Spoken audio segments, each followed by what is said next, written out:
Of the day. It's a little bit technical, but stay with me if you don't know much about the current account. It's very important because it shows our financial relationship with the rest of the world. It's been compared to our checkbook with the rest of the globe.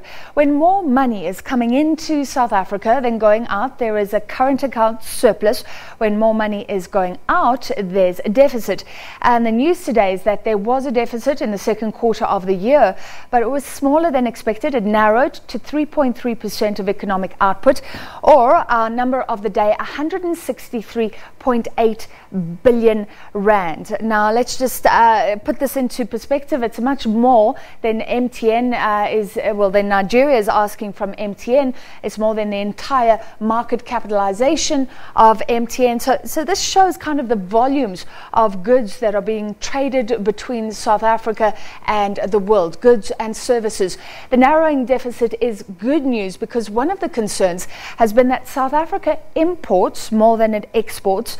These goods that are imported are paid for in other currencies like the dollar, so the rand has to be sold, dollars are bought, and our cost of living is susceptible to the level of the rand when that happens, and of course when it moves, those imports become more expensive. So generally a smaller deficit, a narrower deficit is welcomed, and that strengthened the rand today.